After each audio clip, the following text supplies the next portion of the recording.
आज हम literary forms and terms का 8 नंबर का लेक्चर स्टार्ट करें। तो ये 8th लेक्चर होगा, 8वां। और इसमें बात करने जा रहे हैं बैलेड की। तो जिस तरीके से आपने लिटरेरी फॉर्म्स देखी, लिटरेरी फॉर्म्स में बहुत सारी चीजें होती है। मतलब लिटरेचर हमारा अलग अलग फॉर्म में हो सकता है। वो प्रोज भी होती है, पोइट्री भी होती है। प्रोज में भी फिर वो ऐसे भी हो सकता है, ड्रामा भी हो सकता है। पोइट्री में भी फिर कई तरीके की पोएम्स होती है। तो जब हम पोइट्री की बात करते हैं तो पोइट्री में, और हम उसी चीज को करा रहे हैं जो 7 लेक्चर मैंने अब तक कराए हैं। आज 8वां लेक्चर है, उसमें मैंने मोस्टली पोइट्री वाली फॉर्म्स पे ही ध्यान दिया है। चाहे वो एलिजी है, ड्रामेटिक मोनोलॉग है, सोनेट है, उनके बारे में बात करी है। आज उसी से रिलेटेड पोइट्री की ही एक फॉर्म है बैलेड। मतलब जो बैलेड होता है, देखो पोइट्री तो गाना है। गाने कई तरीके के हो सकते हैं। तो गाना आपने देखा होगा, sad song, pop song, romantic song, पता नहीं कितने तरीके के इस तरीके से गाने होते हैं ना। ऐसे ही यहाँ पर स्ट्रक्चर भी देखा जाता है। तो जो लिटरेचर में पोइट्री होती है उसका स्ट्रक्चर बेस्ड भी होता है। तो मैंने आपको इससे पहले एलिजी के ऊपर वीडियो बनाई थी। तो एलिजी बताई थी कि एक सैड सॉन्ग होता है, किस तरीके से गाया जाता है। ड्रामेटिक मोनोलॉग मैंने आपको बताया कि ड्रामेटिक मोनोलॉग में एक कैरेक्टराइजेशन होता है और एक व्यक्ति बोलता है और दूसरे वहां खड़े रहते हैं, लेकिन वो इंटरफेयर नहीं करते उसमें। तो कुल मिलाकर के ये सब मैं बता चुका हूं। आज बात बैलेड की करें। ये जो बैलेड है ये भी एक पोइटिक फॉर्म है। मतलब लिटरेचर की फॉर्म पोइट्री है, और पोइट्री का प्रकार में या पोइट्रिक फॉर्म में एक बैलेड आता है। तो बैलेड एक गाना है। इसमें और औरों में क्या अंतर है ये समझ लो। देखो जो बैलेड होता है, आप इसे बिल्कुल कॉमन समझ लो, फिर मैं पॉइंट टू पॉइंट इसे कराऊंगा। बैलेड में होता क्या है, इसके अंदर एक कहानी बताई जाती है। मतलब कि स्टोरी होती है। सीधी सीधी सी बात है, कोई स्टोरी नरेट करी जाएगी। कोई पुरानी, कोई लीजेंड, कोई गाथा हो सकती है, कोई एंशियंट हिस्ट्री के ऊपर डिपेंड होकर हो सकती है। और ऐसा माना जाता है जो बैलेड में कहानी होती है वो थोड़ी ट्रेजिक होती है, और उसके अंदर सुपर नेचुरल एलिमेंट्स होता है। मतलब ये बात 100% नहीं है, लेकिन मोस्टली ऐसा होता है। पर हाँ, ये 100% है कि बैलेड वो है जिसमें जो पोइट होता है वो कोई स्टोरी को नरेट करेगा इसके अंदर। और जब कहानी अगर कहीं बताई जाएगी तो आप खुद समझ लो, इसका मतलब पोइट के अपने इमोशंस नहीं आएंगे उसके अंदर। इमोशन कब आते हैं? जब पोइट अपने विचार, अपने थॉट्स, अपने इमोशंस, अपनी फीलिंग्स को शो करता है, जैसे सोनेट में करता है। सोनेट में वो अपने थॉट्स निकालता है ना, लिरिक में करता है। लेकिन यहाँ बैलेड है, और बैलेड में कहानी बताई जाती है। तो जब कहानी दूसरों की बताई जाएगी तो पोइट के इमोशन का तो मतलब ही नहीं है। और एक बात और क्लियर हो गई, अब ये सब्जेक्टिव ना होकर के ऑब्जेक्टिव है। सब्जेक्टिव कब होता है? जब इंसान अपनी व्यक्तिगत बात करता है। तो ये ऑब्जेक्टिव है, ये तो दूसरों की बात होती है इसके अंदर। तो एक स्टोरी क्रिएट होती है। आप हर पॉइंट को बड़े ध्यान से समझना है, क्योंकि कुछ ऐसे क्वेश्चंस आते हैं एग्जाम में। 2016 वाले को उठा के देख लो, घुमा घुमा करके रखे थे उन्होंने।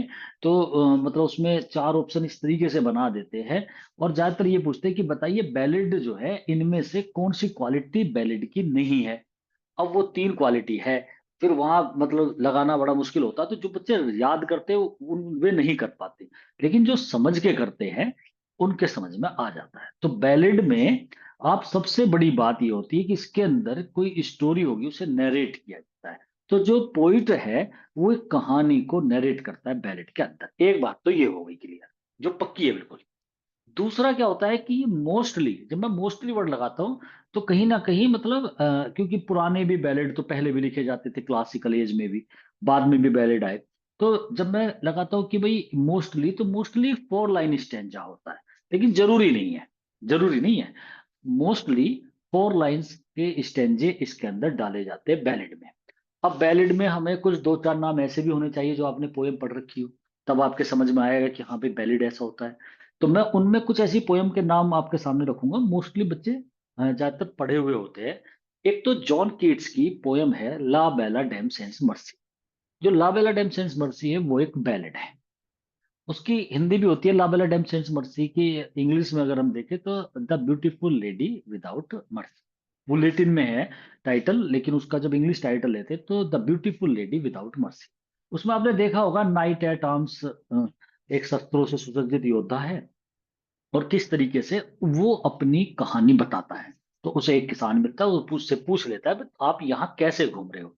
तो व्हाट कैन एल दी, उसमें बार बार ये क्वेश्चन आता है, what can ail thee knight at arms, तुम्हें क्या चीज परेशान कर रही है हे नाइट एट आर्म्स, तुम यहाँ क्यों भटक रहे हो। तब वो उसे बताता है, अरे ऐसा हुआ था, अब कहानी चलेगी। तो नाइट एट आर्म्स जो है वो बताता है, भाई एक बार की बात, मतलब मुझे ऐसा हुआ, एक लेडी मुझे मिल गई, मैं तो अच्छा खासा जा रहा था, तो वो बहुत सुंदर थी, वो मुझे मिल गई, परियों की तरह लग रही थी, उसे मैंने बिठा लिया घोड़े पर, और वो मुझे एक एल्फिन ग्रोट में ले गई, मतलब मुझे वो एक परियों वाली गुफा थी वहां पर ले गई। उसके बाल ऐसे ऐसे लंबे थे, वो कुछ गाना सा गा रही थी, मेरे समझ नहीं आ रहा था, ऐसे करके मतलब नाइट एट आर्म्स बताता है। और मैं रात में वहां रहा, मैं वहां सो गया, और जब उठा तो मुझे वहां कुछ भी ना दिखाई दिया, मतलब उसने एक तरीके से धोखा दे दिया। क्योंकि कीट्स अपने लाइफ के बारे में बताता है, जैसे उसे लाइफ में धोखा मिला था, उसने उसी के ऊपर डिपेंड करके वो पोयम लिखी थी। तो वो नाइट, वो सॉरी, जो ला बेला डेमसेंस मर्सी है, वो एक बैलेड है, उसमें एक कहानी बताई गई है। तो मेन फोकस जो है, जो इसकी जड़ है, वो ये है कि इसके अंदर एक स्टोरी क्रिएट करी जाती है। बाकी 4-5 पॉइंट और आएंगे, और क्या क्या क्या क्या इसमें होता है, लेकिन पहली बात ये होती है कि इसके अंदर एक स्टोरी क्रिएट करी जाती है। तो सबसे पहले हमारे माइंड में ये बात होनी चाहिए कि बैलेड में कहानी बताई जाती है। जैसे एलिजी में कोई दुख प्रकट होता है किसी की मौत पर, या किसी चीज के लॉस पर हो सकता है। तो ये एक छोटी छोटी बात, मतलब हमें बिल्कुल सिंपल ये पता होना चाहिए। ड्रामेटिक मोनोलॉग का हमें पता होता है, भाई एक व्यक्ति बोलता है, और कोई कैरेक्टर होता है अलग, पोइट से अलग, और वो व्यक्ति सेंट्रल स्पीकर होता है, वो बोलेगा, और वहां पर जो दूसरा कैरेक्टर होगा वो सुनेगा जरूर, लेकिन वो उसे इंटरप्ट नहीं करेगा बीच में। तो वो ड्रामेटिक मोनोलॉग होता है। तो हर किसी का मतलब आपके माइंड में ये फिट रहना चाहिए। तो बैलेड वो है जिसके अंदर एक कहानी बताई जाती है। उसे पोइट ही स्टार्टिंग में बताना स्टार्ट कर दे, ऐसा भी हो सकता है, या पोइट किसी कैरेक्टर को डाल दे, और फिर वो कैरेक्टर बता रहा है उस कहानी के बारे में। ऐसी एक सेम एग्जांपल है राइम ऑफ एंशियंट मैरिनर का। एसटी कॉलरिज ने लिखा है बैलेड। और लिरिकल बैलेड्स जो एसटी कॉलरिज ने और वर्ड्सवर्थ ने मिलकर लिखे थे 1798 में, उसमें जो पहली पोएम, ये पूछा जाता है, जो फर्स्ट पोएम है, मतलब 23 पोएम्स थी उसके अंदर, तो पहली यही थी, राइम ऑफ एंशियंट मैरिनर, और लास्ट वाली टिंटन एबे। तो राइम ऑफ एंशियंट मैरिनर जो है वो एक बैलेड है। उसके अंदर एक कहानी बताता है। तो एक मैरिनर है जो काफी बूढ़ा हो चुका है, तो वो गेस्ट, वेडिंग गेस्ट होते हैं, वो जाते रहते हैं, तो उन्हें रोक करके कहता है, भाई मेरी एक कहानी सुनो, बहुत पुरानी बात है, हम ऐसे ऐसे शिप से जा रहे थे और ये हुआ था, वो सारी कहानी बताता है। उसमें सुपरनेचुरल एलिमेंट्स भी है कि इस तरीके से, वो खुद जब बताता है वो डर भी जाता है, भाई ये कैसे जिंदा हो गया जब सब मर गए वहां पर। तो वो सारी बात बताता है कि एल्बेट्रोस एक पक्षी आया, और बिल्कुल हमारा जो शिप था वो रुक गया था बीच में, हम ऐसे जा रहे थे समुद्र से, और वहां पर हमें इतनी परेशानी आई। तो वो एल्बेट्रोस पक्षी जो था वो आया, तो उसी ने मतलब एक तरह से हवा पानी वो ही चला रहा था, मेरे हाथों से वो मारा गया, सब कुछ बंद हो गया, हमारा शिप बीच में रुक गया, सब मरने लगे थे, सब गिर गए थे वहां पे, ऐसे कहानी सुनाता है। तो सुपर एलिमेंट्स भी मतलब देखने को मिलते हैं इसके अंदर। तो 4 लाइन के ज्यादातर 4 लाइन स्टेंजे में होता है बैलेट, ये भी बात आ गई। तो अब आपकी दोनों पोयम ज्यादातर पढ़ी होगी, राइम ऑफ एंशियंट मैरिनर होगी, ला बैलाड एंड सेंस मर्सी होगी। ऐसी एक टेनिसन का द लेडी ऑफ सैलट है, वो भी एक बैलेड है। उसमें लेडी ऑफ सैलेड की बात है, वो एक सैलेड पे एक लेडी रहती है, और वो किस तरीके से उसे कर्ज था कि वो बाहर नहीं निकल के आ सकती है, उसकी कहानी बताई जाती है। तो बैलेड, ये 3 मैंने बताए, और तीनों अलग अलग राइटर के हो गए। तो इसका मतलब एक ये भी चीज है कि जैसे एलिजी का राइटर मैथ्यू आर्नोल्ड है, परफेक्ट, सोनेट में विलियम शेक्सपियर का नाम आ जाता है, एलिजी में मैथ्यू आर्नोल्ड का नाम आ जाता है, ओड जो है उसमें जॉन कीट्स का नाम आ जाएगा। तो जिस तरीके से हर उसमें अलग अलग राइटर का मतलब मेन वे होते हैं रोल, लेकिन बैलेट में ऐसा कोई परफेक्ट करने वाला कोई ऐसा किसी का नाम नहीं आता। बस यहीं पे लिरिकल बैलेट्स यही वर्ड्सवर्थ ने, एसटी कॉलेज ने लिखे थे, एसटी कॉलेज के बैलेट है। लेकिन इसमें मतलब एक परफेक्शन देने के लिए ऐसा नहीं है, लिखे बहुतों ने हैं, लेकिन ऐसा कोई स्पेशल नहीं है कि हम इसे इस चीज के लिए, जैसे लिरिक में पीबी शैली का नाम आता है, तो ऐसा नहीं है बैलेट के अंदर। तो बैलेड की मेन चीज ये हो गई। अब लाइन टू लाइन देख लेते हैं इस क्वेश्चंस को, मैं इसके कुछ की नोट्स हैं कि बैलेड में क्या क्या होता है वो सब बताता हूँ आपको एक एक करके। तो क्वेश्चन ले लेते हैं 165। 164 तक मैं आपको, जो अब से पहले 7 लेक्चर्स हो चुके हैं लिटरेरी फॉर्म्स एंड टर्म्स के, उनमें करा चुका हूं। तो आज क्वेश्चन नंबर 165 है, तो यहां से स्टार्ट करेंगे बैलेड के question. Ballad is a poem in which the poet narrates A popular story. कोई पॉपुलर कोई कहानी होती है, ज्यादातर वैसे कहानी ऐसी होती है कि वो गाथा सी जैसे होती है, पता हो सबको, सुनी हुई हो, ऐसी कोई पॉपुलर कोई कहानी उसमें नरेट होती है। और बैलेड के अंदर पोइट जो होता है ना, वो कोई एंशियंट लीजेंड बताता है वर्सेस के थ्रू। वर्स माने पंक्तियां, पोयम, पद। तो वर्सेस में बताता है कोई एंशियंट, कोई प्राचीन लीजेंड होती है, कोई गाथा होती है, उसे सुनाता है। तो कोई पुरानी कहानी होती है, वो इसमें बताई जाती है। तो इसका मतलब ये पता लगा कि स्टोरी बताई जाएगी, तो कुल मिलाकर के पोइट के अंदर की फीलिंग्स नहीं आएगी, पोइट के बारे में नहीं आएगा। तो इसलिए ये बात तो कह सकते हैं कि ये ऑब्जेक्टिव होता है। तो ये चीजें देखो, अगर क्वेश्चन पूछ ले कि क्या वैलिड ऑब्जेक्टिव है सब्जेक्टिव है, और आप को बता नहीं रखा हो, तो भी आपको समझ जाना चाहिए कि भाई ये सब्जेक्टिव कैसे हो सकता है, इसमें कोई पोइट अपने अंदर की बात थोड़ी बता रहा है, ये तो कहानी बताई जा रही है कोई, तो ऑब्जेक्टिव है। 166 क्वेश्चन है। The ballot probably drives it's name, इसका जो नाम लिया गया है वो फ्रेंच का वर्ड है। जैसे एलिजी जो वर्ड है वो ग्रीक से लिया गया है, जैसे सोनेट वर्ड है वो इटली से लिया गया है। तो ऐसे ही अगर हम बात करें बैलेट की, तो ये ड्राइव्स हुआ ये वर्ड, और ये लिया बैलेट से। Ballet which means to dance. ये जो वर्ड BALL बॉल होता है ना, जिसे हम गेंद भी कहते हैं, तो बॉल का अगर हम मीनिंग देखें फ्रेंच में, इसका मतलब बॉल डांस होता है। वो बहुत बार आपने देखा होगा बॉल डांस, सुना होगा बॉल डांस के बारे में। बॉल डांस वो होता है जिसमें कपल मिल करके उस डांस को करते हैं। एक जेन ऑस्टिन का नॉवेल है, उसमें बहुत ज्यादा है, प्राइड एंड प्रेजुडाइज। उसके अंदर बॉल डांस के बारे में बहुत जिक्र है। आज मैंने जैसे पार्टी देते थे ना, तो बॉल डांस की देते थे। तो बॉल डांस होता है ऐसे शरीर को हिला हिला करके डांस करते हैं।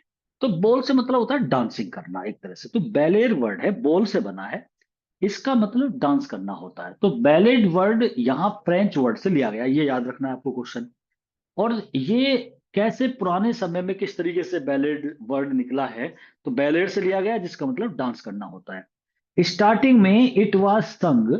जो ये बैलेड है ना, ये कहाँ से देखो बात ली गई है, अब आप अलग से समझो थोड़ा सा। पुराने समय में आप इंडिया में देखोगे तो आज भी आपको कहीं ज्यादातर ट्रेन में मिलेगी ये चीजें। लेकिन यहाँ पर फ्रांस की बात हो रही है। फ्रांस में फिर इंग्लैंड में क्या होता था कि घर घर जा करके जो भीख सी मांगते हैं ना, भिक्षा, तो वो एक वर्ड है मिनिस्टर्स। मिनिस्टर्स जो होते हैं वे गायक होते हैं। एक तो होते हैं जैसे सिंगर हो गए, ये गायक कौन से होते हैं, जो भीख मांगते हैं लेकिन कुछ गाना सा गाते हैं। और गाने में वो पुरानी कोई कहानी को बताते हैं, तो किसी स्टोरी को लेकर के उसे गाते हैं। जैसे जो ट्रोय का युद्ध था ना, वो बहुत गाया जाता था इस तरीके से, उसकी बीच बीच की लाइनें। आपके यहाँ पे रामायण महाभारत की कुछ लाइनें लेकर के गाना स्टार्ट कर देते हैं, जैसे लव कुश वाली स्टोरी को गाना स्टार्ट कर देते हैं। तो ये जो कोई लीजेंड को गा करके सुनाते हैं, उससे खुश होकर के इंसान उन्हें कुछ खाने पीने का पैसे वैसे वो दे देते हैं। तो ये भिक्षुक कह दो इन्हें। तो इन स्टार्टिंग इट वाज संग, जो बैलेड है ना, इसे बैलेड बोलते थे। ये गाया जाता था गांव, एक गांव से दूसरे गांव। मिस्टर्स गाते थे। मिस्टर्स होते हैं जो गायक मंडली होती थी, गायक होते हैं ये, जो भीख सी मांगते रहते हैं, तो इधर से उधर जाते रहते हैं for earning there bread and butter. अपनी ब्रेड एंड बटर होती है रोजी रोटी, उसे अर्न करने के लिए ये घर से एक घर से दूसरे घर, गांव से गांव ऐसे गाते रहते थे, और इन्हें कुछ पैसे मिल जाया करते थे। और ऐसे ही जैसे मैं बता रहा हूँ ना कि आज भी आप देखो, तो वो हाथों में कुछ ऐसा बजाने का रखते हैं और गाते रहते हैं गाना, ट्रेनों में अब भी मिल जाते हैं। तो वहां से ये वर्ड लिया गया। तो बॉल डांस जो होता है ना, बेलेर, उससे लिया गया है। गा कर मतलब जब गाते हैं ना तो शरीर को हिलाते हैं। एक तो होता है गाना सीधा गा लेना, मतलब ये थोड़ा सा हल्का सा मूवमेंट करते हैं। तो वहीं से ये बैलेड वर्ड लिया गया। तो ये एक जिसमें कहानी नैरेट करी जाती है गीत के साथ साथ। तो ये पहले फ्रांस में या इंग्लैंड में इस तरीके से मिनिस्टर्स गाते रहते थे, वहां से ये वर्ड लिया गया। 168 है। बैलेड एक इम्पर्सनल है। देखो पर्सनल तो ये है ही नहीं। पर्सनल कैसा होता है, जहां पर पोइट खुद इन्वॉल्व हो जाता है जिस स्टोरी में, वो पर्सनल है। तो ये तो इम्पर्सनल है, क्योंकि इसमें तो कोई लीजेंड या कोई गाथा, कोई पुरानी कहानी वो गा करके बताई जाएगी। तो ये इम्पर्सनल है इन इट्स नेचर, अपने नेचर में। It doesn't show the inner feelings of poets. की इनर फीलिंग्स सोनेट में आती है, लिरिक में आती है। ध्यान देना, उसकी जो अंदर की फीलिंग्स निकल के आती है वो लिरिक में आती है या फिर सोनेट के अंदर आती है। तो it does not show the inner feelings of poets heart. It is an objective form, ये ऑब्जेक्टिव है। सोनेट सब्जेक्टिव फॉर्म है, उसमें लव के ऊपर गाएगा, फ्रेंडशिप के ऊपर गाएगा, तो वो अपनी बात बताता है। विलियम शेक्सपियर के लिए तो कहा भी जाता है कि उसने ड्रामे लिखे थे दुनिया को एंटरटेन करने के लिए, सोनेट लिखे थे अपने आप को एंटरटेन करने के लिए, मतलब अपनी बातों को बाहर निकालने के लिए। वर्ड्सवर्थ ने कहा भी है अपनी एक पोयम में, इस्कॉन नॉट द सोनेट पोयम में, कि वर्ड्सवर्थ इसके लिए, विलियम शेक्सपियर के लिए, कि he unlocked his heart with this key, इस की से, विद दिस की, इस चाबी से, मतलब सोनेट वाली चाबी से, ही अनलॉक्ड हिज हर्ट, उसने अपने हर्ट को अनलॉक कर दिया, खोल दिया। तो इसका मतलब अंदर की बातें बाहर निकाल दी। तो सोनेट है सब्जेक्टिव, और लिरिक भी ऐसे होते हैं, गाने वे भी सब्जेक्टिव होते हैं। ये ऑब्जेक्टिव है क्योंकि इसमें किसी दूसरे की कहानी बताई जा रही है। तो ये तो बिल्कुल समझ में आ रहा है कि भाई ये ऑब्जेक्टिव है। From which it is an objective form है, जो डिस्क्राइब करती है अदर कैरेक्टर्स एंड थिंग्स। इसमें तो दूसरे कैरेक्टर, दूसरी बातें, वो सब चलते हैं, तो ये सब्जेक्टिव हो ही नहीं सकता। इसमें राइटर का कोई इन्वॉल्वमेंट नहीं है, उसकी बातों का इन्वॉल्वमेंट नहीं है, ऑब्जेक्टिव है। बैलेड जो होता है is mostly written in 4 line stanzas, तो जरूरी नहीं है कि उसी में ही लिखा जाए, लेकिन मोस्टली 4 लाइन स्टेंजे में लिखा जाता है। It has quatrain with alternate rhymes, इसके अंदर क्वेटर्न होता है। क्वेटर्न्स तो वही हो गए 4 लाइन का स्टेंजो को हम क्वेटर्न्स बोलते हैं, 3 के को ट्रिसेट बोल देते हैं, और 2 का कपलेट होता ही है। तो यहां पर ये क्वेटर्न में होता है, 4 लाइन का स्टेंजा होता है, और अल्टरनेट राइम्स होती है। अल्टरनेट का मतलब है एक को छोड़ के दूसरा। जैसे मैं आपसे कहूं मैं अल्टरनेट डे पे पढ़ाऊंगा आपको, तो मैं सोमवार को पढ़ाऊंगा, फिर मंगल ना पढ़ा के बुध में पढ़ाऊंगा, और फिर बृहस्पति ना पढ़ा के शुक्र में पढ़ाऊंगा। उसे अल्टरनेट बोलते हैं। अब अल्टरनेट राइम स्कीम कैसी होगी? तो जैसे 4 लाइन है, तो पहली वाली की जो राइमिंग है वो सेकंड से ना मिलके थर्ड से मिलेगी। तो वो राइम स्कीम कैसे बैठेगी? ए, फिर इस दूसरे का नाम बी करा, तो वो फिर तीसरी ए होगी, ए बी, ए बी, ऐसे राइम स्कीम बैठेगी इसकी। तो कुल मिलाकर के राइम स्कीम अल्टरनेट पे जुड़ी रहती है इसकी। नेक्स्ट क्वेश्चन है the first and third lines. अब वो अल्टरनेट भी कैसे कैसे है वो देख लो। पहली और तीसरी line have iambic tetrameter, iambic tetrameter में होती है पहली और तीसरी लाइन, और राइम स्कीम दोनों की मैच करेगी, और दोनों की लेंथ भी मैच करेगी, पहली और थर्ड, वन एंड थर्ड की लेंथ भी वही होगी, उनकी राइम स्कीम भी मैच करेगी, सेकंड की फोर्थ से करेगी। तो फर्स्ट एंड थर्ड जो लाइन होती है वो आयम्बिक टेट्रामीटर में होती है। अब बताने की मुझे नहीं लगता कोई जरूरत है, आयम्बिक टेट्रामीटर क्या होता है मैं आपको पहले लेक्चर में बता चुका हूं, इसके बारे में बहुत डिटेल में बताया था। आयम्बिक मैंने बताया था, आयम्बिक होता है, फिर इसका उल्टा ट्रॉसी होता है, फिर डेक्टाइलिक होता है, एनापेस्ट होता है, स्पूडी होता है, मैंने पांचों के बारे में बताया था। और आयम्बिक को अनस्ट्रेस स्ट्रेस, अनस्ट्रेस स्ट्रेस इस वे में चलेगा। टेट्रामीटर, पेंटामीटर, हेक्सामीटर, हेप्टामीटर, ये सब भी बता चुका हूं आपको। तो टेट्रामीटर जो होता है वो 4 वाला, मतलब 4 चरण, इसके ऊपर आता है पेंटामीटर, उसके ऊपर हेक्सामीटर। तो टेट्रा मतलब जिसमें 4 चरण होते हैं और सिलेबल होते हैं 8, मतलब मात्राएं 8 होती है। तो ये वाली लाइन है पहली और तीसरी। तो पहली और तीसरी जो लाइन होती है उसमें आयम्बिक टेट्रामीटर होते हैं, 8 सिलेबल्स, या हम 4 फीट कह दो, उसमें 4 चरण। और सेकंड और फोर्थ लाइन जो होती है वो आयम्बिक हेक्सामीटर की होती है। हेक्सामीटर में हो जाते हैं 6 चरण, मतलब 12 सिलेबल बनेंगे उसमें, ऑफ 12 सिलेबल्स और 6 फीट। तो ये हो गया। Usually the rhyme scheme of ballad is, या तो ए बी होगी, या ए बी सी बी हो जाएगी। अब ए बी सी बी जो होती है, ये बात पक्की है इसमें बैलेड में, कि पहली से तीसरी लाइन मैच करती है और दूसरी से चौथी। तो ये कहा जाता है कि एक बार को चाहे पहली और तीसरी लाइन मैच ना करे, लेकिन दूसरी और चौथी लाइन मैच होना जरूरी है, ऐसा इसमें कहा जाता है।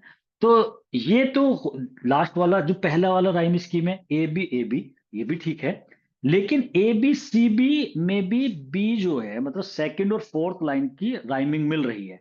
तो एक बार को फर्स्ट एंड थर्ड लाइन की राइमिंग ना मिले तो चल सकती है बात, लेकिन सेकंड और फोर्थ की राइमिंग ना मिले ऐसे नहीं चल सकती। जो लेटेस्ट इसके रूल्स है बैलिड के, लेकिन जब क्लासिकल एज में बैलिड लिखे जाते थे तो वहां ये रूल लागू नहीं थे।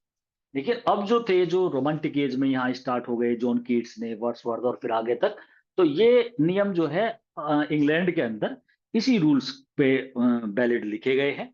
और ये माना गया है कि दूसरी और चौथी लाइन तो 100% मैचिंग कराओ। एक बार को चाहे पहली और तीसरी की मैचिंग ना हो।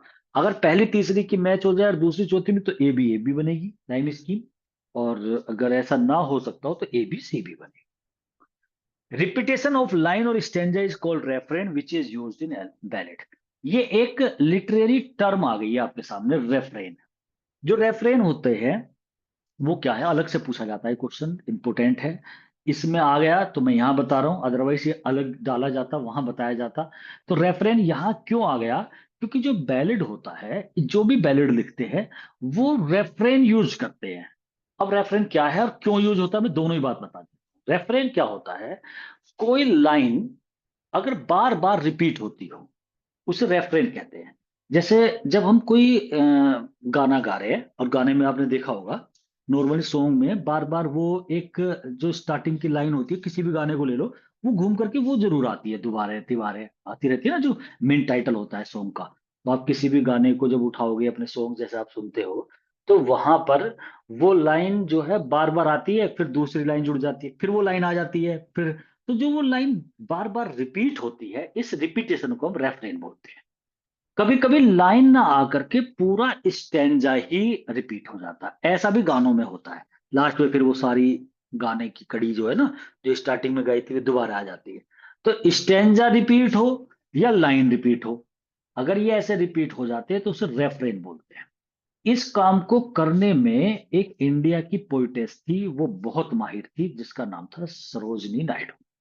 उसने अपनी जो पोयम है द पेलिनकिन बियरर, द विलेज की, एक वो है द वीवर्स वीविंग वाला जो है उसका, उसमें वो अपनी लाइन को बार बार रिपीट कर, और स्टेंजे को भी रिपीट कर देती थी।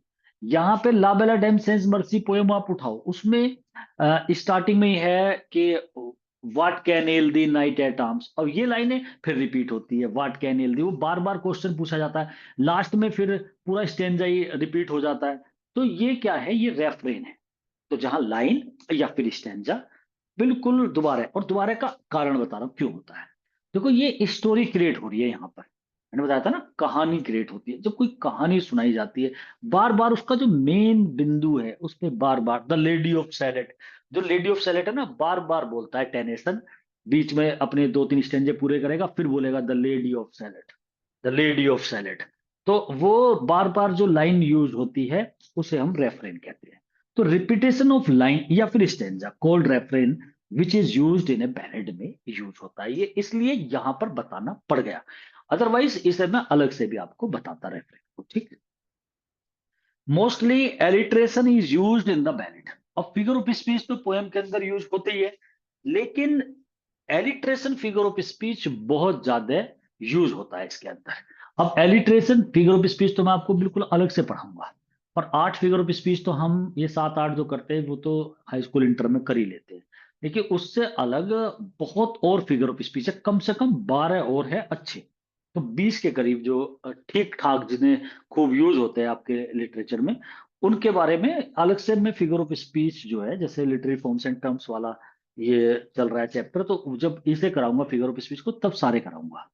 तो एलिट्रेशन जो होता है, ये हिंदी में जैसे अनुप्रास अलंकार कहते हैं ना, ये वो अलंकार है एलिट्रेशन, जिसमें जो लेटर, एक होता है वर्ड, एक होता है लेटर। जैसा आपने सुना होगा, हिंदी की अगर हम बात करें, एक तो होता है कनक कनक ते सोगुनु, तो वो तो वर्ड रिपीट हो रहा है, कनक कनक, ठीक है, जिसे हम श्लेष अलंकार कहते हैं।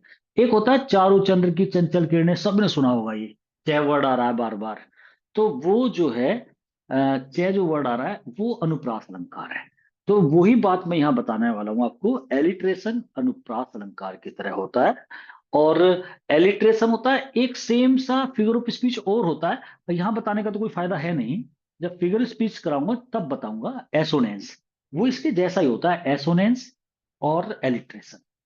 दोनों में अंतर इतना है, जो कि एलिट्रेशन होता है फिगर ऑफ स्पीच, इसमें जो वर्ड होता है बार बार एक व्यंजन का रिपीट होता है, मतलब कॉन्सोनेंट साउंड जो है वो बार बार, जैसे वीवर्स वीविंग वेब, ऐसे डब्ल्यू डब्ल्यू आ रहा है ना बार बार, तो डब्लू की जो साउंड आ रही है बार बार वर्ड में, और ये भी खासियत है कि वर्ड के स्टार्टिंग का लेटर, लेटर होता है ना डब्लू, तो लेटर की जो साउंड आती है और वो भी कॉन्सोनेंट। तीन बात हो गई। बार बार रिपीट होना, बार बार रिपीट होने से मतलब ये कम से कम दो बार हो, दो बार हो या दो से ज्यादा हो, एक बात। दूसरा वो कॉन्सोनेंट हो, दो बात। तीसरा वो साउंड वर्ड की स्टार्टिंग में हो, बाद में ना हो। जैसे कैट रैट सेट, टी आ रहा है बाद में, ऐसे ना हो, शुरू में हो। जैसे कैट कैमल, कैमिल और कैलकता, ऐसे हो। और वो कैसा होना चाहिए, वो आपका कॉन्सोनेंट होना चाहिए। इसी के जैसा ही दूसरा एसोनेंस है। तो फिगर ऑफ स्पीच जब चलेंगे तब बताएंगे, उसमें वोविल साउंड आती है, और उसमें ये कंडीशन नहीं होती कि स्टार्टिंग में हो, बीच में हो, बाद में हो, वोविल साउंड आती है, वो एसोनेंस होता है। और अब ऐसे नहीं पूछे जा रहे क्वेश्चन। अब एग्जामिनर इस तरीके से क्वेश्चन नहीं पूछते कि बताइए एक लाइन दे दी इसमें एसोनेंस है या ये चीजें अब खत्म कर दी। अब क्या होता है, उसमें तुक्के भी लगते हैं। अब ये पूछा जाता है कि बताइए इन चारों जो एसोनेंस की डेफिनेशन, या एसोनेंस के बारे में जो चार ऑप्शन दिए गए, इनमें से कौन सा सही नहीं है। इसका मतलब एसोनेंस की तीन बातें उसमें दी जाएगी। जैसे वैलिड पे आ जाए, तो वैलिड का दिया जाएगा कि बताइए which is not a suitable statement about valid, ये पूछा जाएगा। अब वहां पे फोर ऑप्शंस हो जाएंगे आपके। अब उसमें नंबर वन, नंबर टू और एक नन ऑफ दीज भी हो जाएगा। तो नंबर वन में एक स्टोरी है, I story is created in it, इसके अंदर स्टोरी क्रिएट करी जाती है, ये हो गया। Super natural elements is also the essential quality of it, क्या ये बात है या नहीं है। अब हमने सपोज करो यही पॉइंट नहीं पढ़ रखा, ठीक है ना। Four lines stanza is necessary in it, तीसरा ये दे दिया, फिर नन ऑफ दिस दे दिया। मान लिया सुपर नेचुरल हमने पढ़ा नहीं, वो तो पढ़ रखा है भाई, चार लाइन का स्टेंजा होता है, कहानी भी होती है। अब नन वाला भी है, ये भी है, किस में लगाए। तो वहां पर हमें प्रॉब्लम हो जाती है। नन ना देके एक और बात दे दी उसके अंदर कि it is an objective form, या it is a subjective form. अब या तो हम सब्जेक्टिव ध्यान नहीं है हमें, वो तो हम ऐसा अटक जाते हैं, मतलब एक चीज पढ़ी हुई समझी हुई को भी गलत कर आएंगे। क्योंकि फिर हमें सारी चीज पता होनी चाहिए ऐसे क्वेश्चन में। तो ये चार क्वेश्चन हो गए एक तरीके से, लेकिन बन गया एक क्वेश्चन। और ऐसे दिक्कत होती है बच्चों को, और फिर उनकी लैंग्वेज को ऐसा कर देते हैं। और कुछ बच्चे तो शुरू में ही बेकार हो जाते हैं, जब वो कहते हैं ना which is not a suitable statement about valid. तो बालक जैसे नंबर एक पे आता है ना कि ए लीजेंड या ए स्टोरीज क्रिएटेड इन इट, तो उसे निशान लगा के आ जाते हैं। वो नोट का ध्यान नहीं देते कि भाई वैलिड के लिए कौन सा सुटेबल नहीं है। सोचते हैं वैलिड, अच्छा ये स्टोरी बताई जाती है, ये लगा दिया निशान। और वही गलती सबसे ज्यादा की जाती है।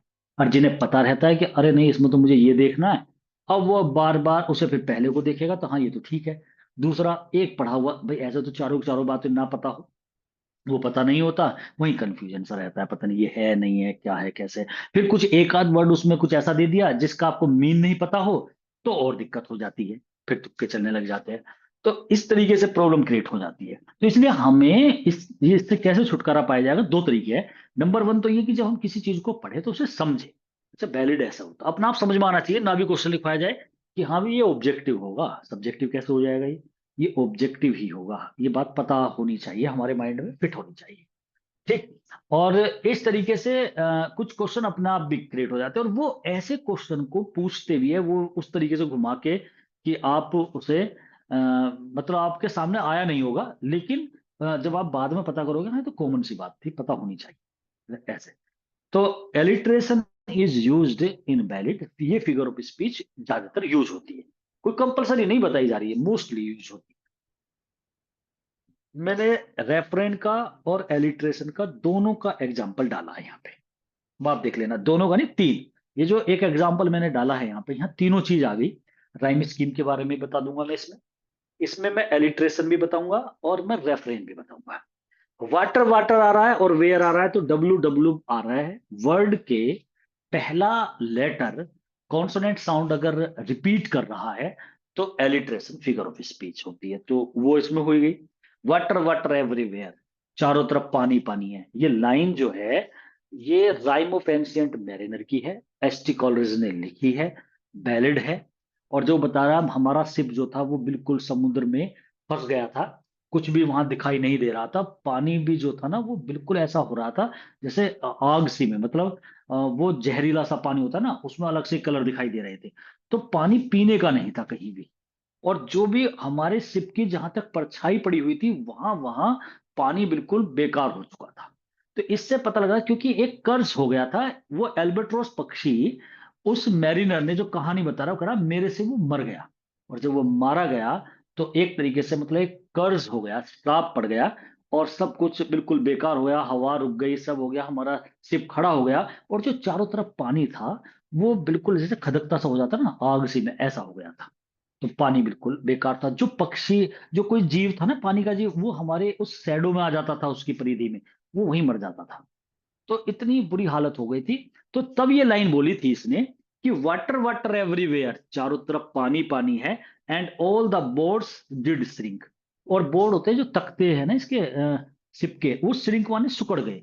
मतलब पानी होने के बाद जैसे धूप से सिकुड़ सी जाते हैं ना, ज्यादा धूप पड़ने से वो ऐसे श्रिंक हो गए हैं। और water water everywhere, nor any drop to drink, चारों तरफ पानी है और पीने को एक बूंद नहीं है। भाई सागर में खड़े हैं, वे तो समुद्र, पूरा समुद्र है, और उसके बावजूद भी, समुद्र के बीच में होने के बावजूद भी करा एक बूंद पानी पीने का नहीं है। तो देखो, एक तो वाटर वाटर यूज हो रहा है, फिर नीचे ए वाली में भी बिल्कुल सेम ही यूज हो गया। तो ये रेफरेन है, ये फिगर ऑफ स्पीच जो है, मतलब सॉरी, ये डिवाइस है रेफरेन। और water water W W use हो रहा है, ये है एलिट्रेशन। दो बात हो गई। और अब देखो आप राइम स्कीम, बाद में वेयर लग रहा है, फिर श्रिंक। राइम स्कीम निकालने का तरीका हालांकि सबको पता होना चाहिए, नहीं पता तो एक छोटा सा यहां देख लो। जब भी कोई लास्ट का वर्ड लेते, वेयर आ रहा है जैसे लिखा हुआ, उसमें उसे कोई भी आंख बंद करके आप ए लिखोगे उसे, भाई वो तो शुरुआत हो रही है ना वहां पे। हमारे सामने अभी वेयर आया, लास्ट का वर्ड देखते हैं बस, उसकी साउंड वेयर, तो ए दे दिया इसे नाम, सबको ए ही देंगे जब भी कभी स्टार्ट करेंगे। जब दूसरा आता है, दूसरी लाइन का लास्ट वर्ड आता है, उसे देखते हैं क्या वो पहले वाले से राइम कर रहा है। अगर कर रहा है तो उसे भी ए ही नाम दे देंगे। अगर नहीं कर रहा है तो ए से जो आगे अल्फाबेट आता है वो नाम दे देंगे। तो आया श्रिंक, श्रिंक तो बिल्कुल अलग है। तो ए उसमें आया, इसका वो नाम दे दिया बी। अब तीसरी लाइन उठाते हैं, तीसरी लाइन का फिर हम लास्ट का वर्ड देखते हैं। उस लास्ट के वर्ड को फिर देखते हैं, जो ऊपर दो या तीन या चार जो तुमने दे रखे हैं नाम, उनसे किसी से मैच कर रहा है। अगर मैच करता है तो सेम वो ही राइम जो है, जैसे ए नाम दिया हमने, बी दिया, सपोज करो सी दे दिया होता, और फिर चौथे में ए से या बी से या सी से मिलता हुआ जो भी आता, उसे ए दे देते। अगर ए से मिली हुई होती, बी से मिली हुई राइम आती तो बी दे देते, सी से आती तो सी दे देते। और अगर तीनों लाइन के लास्ट वर्ड से चौथी लाइन का लास्ट वर्ड ना मैच करता, तो उसे डी नाम देते। अब हम तीसरी लाइन पे आए, तीसरी में लास्ट में आया वेयर, और पहली में भी वेयर था, दोनों मैच कर गए, तो हमने इसका नाम ए कर दिया। अब नया थोड़ी है वो, नया होता तो हम इसे सी कर देते। अब आती है हमारी चौथी लाइन। अब हर स्टेंजे की यही तरीका अपनाते चलेंगे। अगर चौथी लाइन जो आपकी आई है, अगर तीन जो ऊपर की लाइन का लास्ट की राइमिंग है, अगर वो किसी से मेल नहीं करेगी, तो जो नेक्स्ट डिजिट आएगी, ए और बी तो आ चुकी है, सी नहीं आई, तो उसका नाम सी दे देंगे। और अगर वो मैच कर गई तो जिससे मैच करेगी वो वर्ड दे देंगे। तो ए बी ए। अब आता है नोर एनी ड्रॉप टू ड्रिंक, तो ड्रिंक श्रिंक से मैच कर गया। हल्का फुल्का इधर उधर भी होता है तो मैच करा लेते हैं उसे, फिर थोड़ा बहुत को तो ये तो खैर मिल रहा है बिल्कुल ठीक। तो श्रिंक बी था तो ये भी बी हो गया। तो ए बी ऐसे हो गया, पूरा स्टेंजा खत्म हो गया। नेक्स्ट वाला जब चलेगा तो फिर नए सिरे से ऐसे ही चलेगा। अगर हम देखें, अगर वो सी से चला दे हम उसे, तो वो बनेगा सी डी, जैसे ए बी सी डी, फिर ऐसी उससे सी डी निकल गए तो सी डी, ई से चलाओ ई एफ, और ई एफ, ऐसे चलेंगे। तो ये ऐसे राइम स्कीम चेंज होती है। नेक्स्ट क्वेश्चन है, O what can ail thee, एक एग्जांपल और रख दिया मैंने आपके सामने। O what can ail thee knight at arms. ये स्टेंजा है La Belle Dame sans Merci, ballad है, जॉन कीट्स ने, जो रोमांटिक एज का पोइट है, उसने लिखा है। और उसमें स्टार्टिंग में ही है, स्टार्टिंग की लाइन है, ओ व्हाट कैन एल दी। ये भी मैं तो आपको बता दूं कि जो बैलेड होता है उसकी एक खासियत ये भी है कि उसकी जो बिगिनिंग होती है ना, स्टार्टिंग, वो बैकग्राउंड नहीं बनाते, सीधे स्टार्ट हो जाते हैं। जैसे यहाँ पे हो गया, ओ व्हाट कैन एल दी, अरे तुम्हें क्या परेशानी है, हे शस्त्रों से सुसज्जित योद्धा। तो एब्रप्टली मैनर होता है, एब्रप्टली मैनर उसे बोलते हैं एकदम शुरू हो जाना। एक तो होता है किसी पोएम को जब स्टार्ट करते हैं उसका बैकग्राउंड बनाए, उसे तरीके से लेके चले। एक होता है कि एकदम विदाउट बैकग्राउंड, समझ में भी ना आए, एकदम स्टार्ट कर देना। तो यहां पर बिल्कुल ऐसा ही है, ये भी एक बैलेड का ट्रेट है। O what can ail the knight at arms, ये स्टार्टिंग लाइन है La Belle and sans Merci की। अरे तुम्हें क्या चीज एल कर रही है, एल माने परेशान कर रही है, हे शस्त्रों से सुसज्जित योद्धा। और ये रेफरेन है क्योंकि दोबारा फिर आएगी ये लाइन आगे चल के, इस स्टेंजे में नहीं है लेकिन आगे आएगी। फिर दोबारा पूछेगा वो इसी तरीके से, नेक्स्ट स्टेंजे में भी यहीं से स्टार्ट करेगा कि भाई तुम्हें क्या परेशानी है। एलोन एंड पेलली लॉइटरिंग, तुम अकेले और पीले पड़ के लॉइटरिंग कर रहे हो या भटक रहे हो। द सेज, जो घास है वे विदर्ड हो चुकी है, मुरझा गई है। लेक से, झील से, झील की जो घास है ना पानी की, वे भी मुरझा गई है। एंड नो बर्ड सिंग, और कोई पक्षी भी नहीं गाना गा रहे। तो तुम कैसे, क्यों परेशान हो, तुम क्या कर रहे हो। अब इसमें क्वेश्चन पुट अप करा। नेक्स्ट स्टेंजा जो होगा इसका, उसमें भी यही कहेगा स्टार्टिंग में, O what can ail thee knight at arms. और फिर कहेगा कि अरे, इसमें तो कह रहा पक्षी नहीं, तुम्हारा चेहरा जो है बिल्कुल वाइट पड़ गया है, लिली की तरह। वो कहता है ना लिली वाला, वो metaphor figure of speech use करता है इसमें। ठीक है। तो कहता है कि लिली की तरह तुम्हारा चेहरा हो गया। चिंता, एंग्यूस जो है वो तुम्हारे, उसकी मॉइस्चर तुम्हारे चेहरे पे है।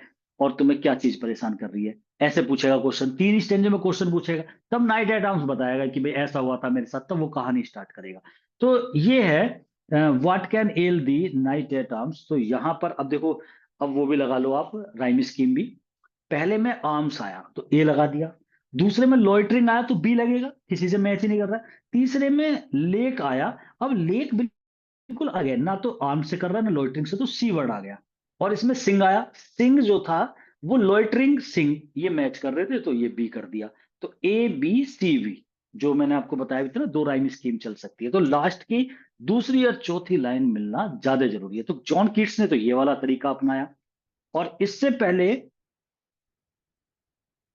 जो हम बात कर रहे थे, जॉन कीट्स ने ये तरीका अपनाया कि ओ what can hello the night atoms, ये रेफरेन यूज करा। और उसने ए बी और सी बी का तरीका, लेकिन एस टी कॉलरेज का जो तरीका था वो ए बी वाला था। तो ऐसे राइम स्कीम इस तरीके से होती है।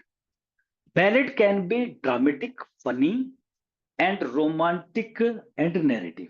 जो बैलेड होता है ना, ड्रामेटिक तो ये है कि इसके अंदर कहानी चलती है, कई नाम आएंगे और उसके बारे में बताया जाएगा, तो ये ड्रामेटिक वे भी है।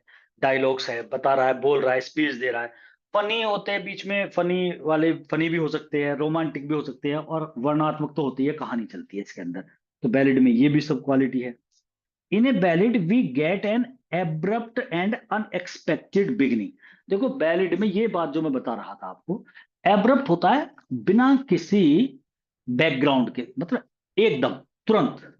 तो उसे हम एब्रप्टली मैनर बोलते हैं। जब किसी विदाउट बैकग्राउंड हम तुरंत किसी चीज को स्टार्ट कर दे तो वो रैंडमली, जैसे बोलते हैं ना रैंडमली, आप बताइए, तो वो एब्रप्ट होता है। लेकिन लिटरेचर में एब्रप्ट वर्ड यूज होता है। तो वैलिड में हम एब्रप्ट और अनएक्सपेक्टेड बिगिनिंग होती है इसमें। एक्सपेक्टेड तो हो गई जो हम आशा करें कि भाई ऐसे हो, अनएक्सपेक्टेड एकदम अचानक से एकदम स्टार्टिंग हो जाएगी। विदाउट ए सिस्टमेटिक इंट्रोडक्शन, कोई तरीका होता है पोयम स्टार्ट करेंगे तो पहले एक बढ़िया सा एक वहाँ का मतलब हो सकता है नेचर के बारे में बताए, फिर धीरे से किसी कैरेक्टर की बात करें, या एकदम स्टार्ट हो जाता है what can ail the knight at arms, अरे क्या परेशानी है तुम्हें। तो ऐसे एब्रप्टली मैनर होता है। बैलेड प्रेजेंट करता है dramatic situation in which statements are given in the form of question and answer. इसमें क्वेश्चन आंसर वाली फॉर्म भी होती है मोस्टली। जैसे लाबल एडम सेंस मर्सी में है कि वो नाइट एट आर्म्स जो है, वो एक किसान उससे क्वेश्चन पूछ रहा है, वो बता रहा है उसे, वो खड़ा हुआ है वहां पे। ऐसे ही वहां गेस्ट है, उसे वो बता रहा है, वो उससे पूछ रहा है फिर क्या हुआ जी, फिर ऐसे क्या हुआ जी। तो ये चलता है इसमें। तो मतलब एक तरीके से ड्रामेटिक स्टेटमेंट्स होते हैं इसके अंदर। तो ड्रामेटिक सिचुएशन होती है, दो व्यक्ति होंगे या आठ सात व्यक्ति को कहानी बता रहा है, वो उससे पूछ रहा है, ऐसे भी होता है। In ballad we find supernatural elements, जरूरी नहीं है सब में हो, लेकिन ज्यादातर मोस्टली सुपर नेचुरल एलिमेंट्स होते हैं।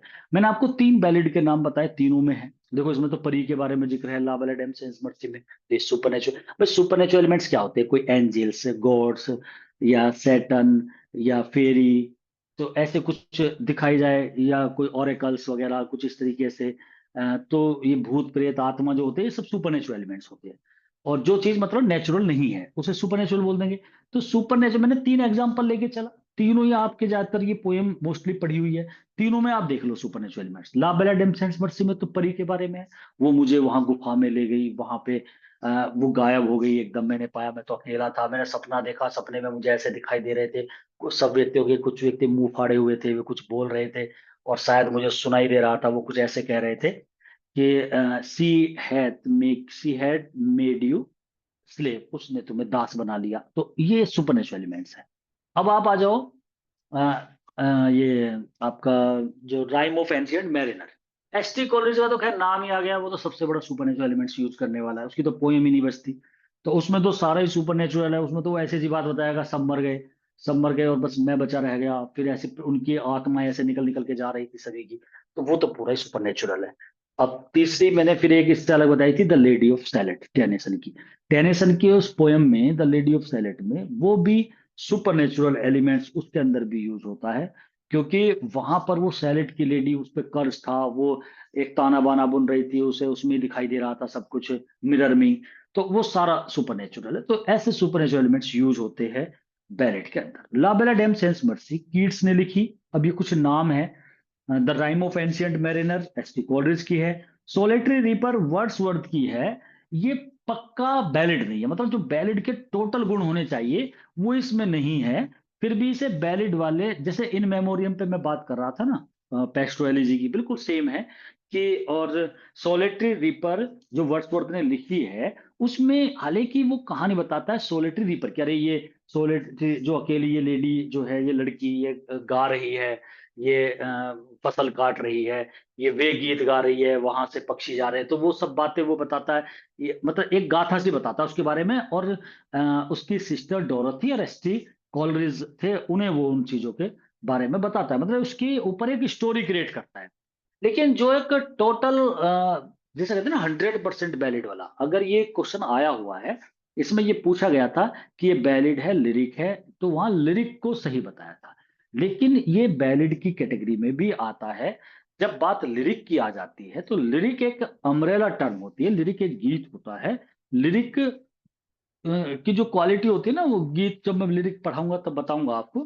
तो मतलब इसमें लिरिक वाली क्वालिटी ज्यादा है, मैंने यहाँ इसलिए डाला है। अगर लिरिक ऑप्शन में ना हुआ तो आपको बैलिड ही लगा के आना पड़ेगा। लेडी ऑफ सैलेड मैंने बताया था, टेनिसन ने करा आर द रिमार्केबल बैलेड्स है, ये इंग्लिश लिटरेचर के 4-5 नाम यहाँ दिए। जोसेफ एडिसन ने बैलेड को क्या कहा है? अब जोसेफ एडिसन जो है बहुत बड़े एसिस्ट हुए हैं, और ये वो एडिसन है जो एडिसन एंड स्टील के नाम से जाने जाते हैं, रिचार्ड स्टील और जोसेफ एडिसन, जिन्होंने सर रॉजर डी कॉवरली का कैरेक्टर जो है वो क्लियर करा था। इन्होंने कहा है द डार्लिंग सॉन्ग्स, मतलब ये बहुत ही प्रिय गीत होते हैं जो वैलिड होते हैं ऑफ द कॉमन पीपल, साधारण व्यक्ति ने ज्यादा पसंद करते हैं। आपने देखा होगा साधारण व्यक्ति ज्यादातर ये कहानी सी हो और उसे गा के सुना दे, उसमें वाकई बहुत ज्यादा इंटरेस्ट लेते हैं।